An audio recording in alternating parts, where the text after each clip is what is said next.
श्रोतेहो नमस्ते. आपल्या सर्वांना शुभ दिवस.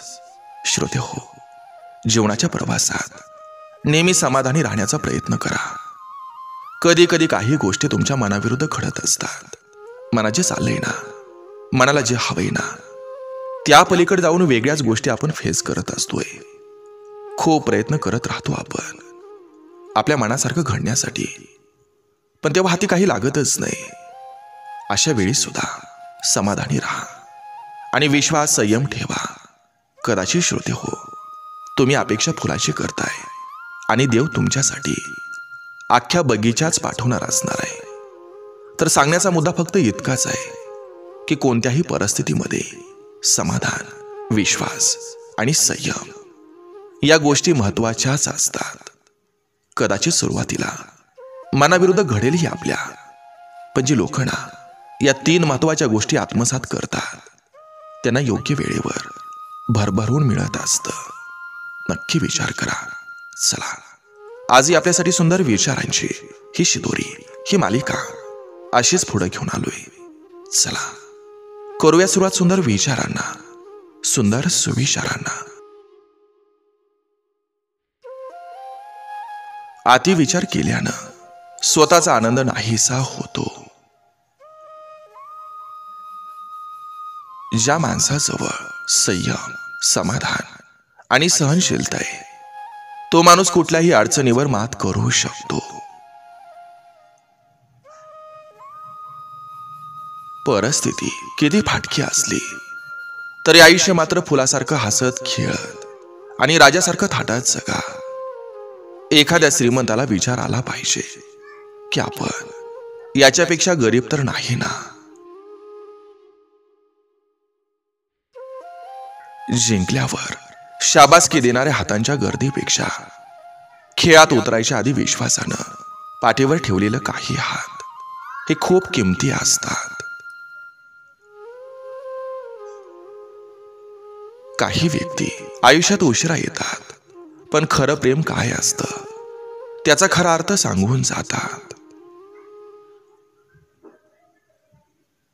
कोणाच्या मनात काय आहे हे जर कळलं असतं तर या जगात कोणीच कोणाशी बोललं नसतं. वाढत चाललेल्या महागाईपेक्षा कमी होत चाललेल्या माणुसकीचा प्रश्न हा जास्त बिकट आहे.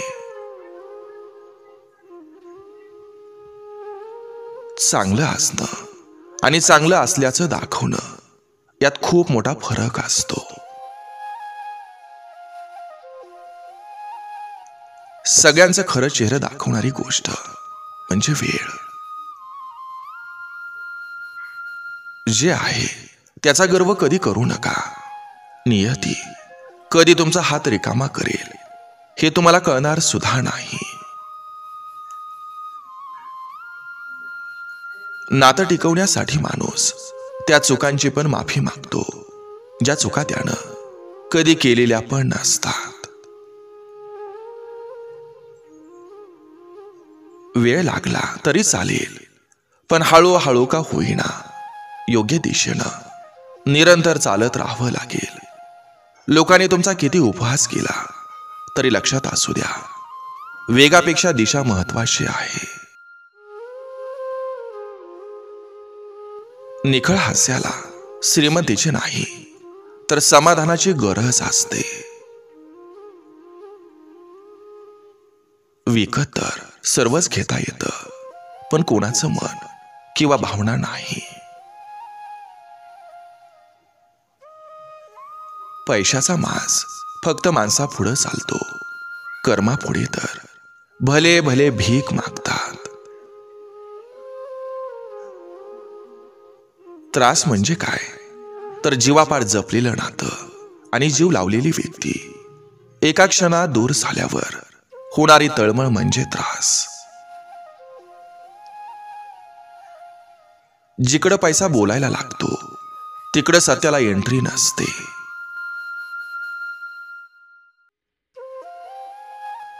समुद्राच्या खवळलेल्या लाटा सुद्धा किनाऱ्यावर येऊन शांत होतात. तसंच प्रत्येकाला एक किनाऱ्यासारखा मित्र हवा असतो, जो मनातलं वादळ शांत करू शकतो. म्हातारपण हे जर सुखी घालवायचं असेल तर सुनांना जीव लावा. त्या तुमच्यासाठी आणि तुमच्या घरासाठी आपल्या जन्मदात्या आई वडिलांना सोडून आलेल्या असतात. त्यांनाही माईची गरज असते. त्यामुळे तुम्ही त्यांना प्रेम दिलं तर त्याही तुम्हाला जपतील.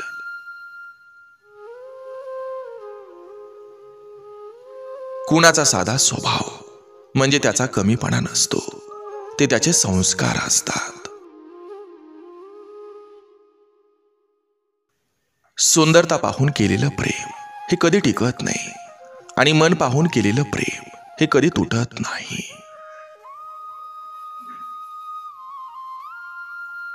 शिक्षणाचा उपयोग माणूस स्वतःच्या विकासाऐवजी दुसऱ्याचा आवाज बंद करण्यासाठी जास्त वापरतो. फुलाने कितीही सुगंध दिला तरी काम झालं की माणसं त्यांना चुरगाळून टाकतात. चांगल्या माणसांचंही तसंच होतं.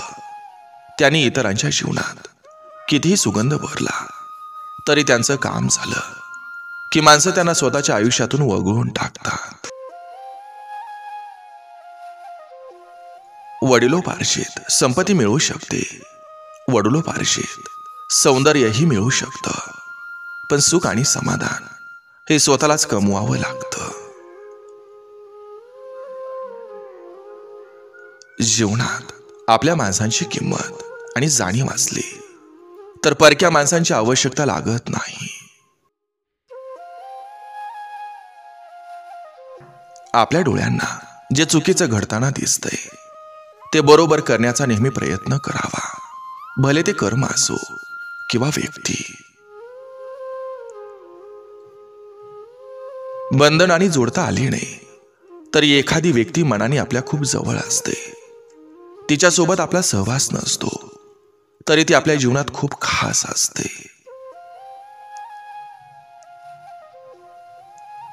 जेव्हा कुणी हात आणि साथ दोन्ही सोडून देतं तेव्हा बोट पकडून रस्ता दाखवणारी व्यक्ती म्हणजे मित्र.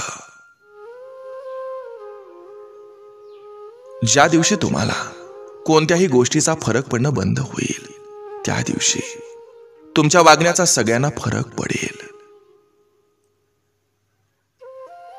जो तुमच्या अडचणीत वेळ न बघता आणि न बोलवता सर्वात आधी हजर असतो तो आपला खरा मित्र असतो.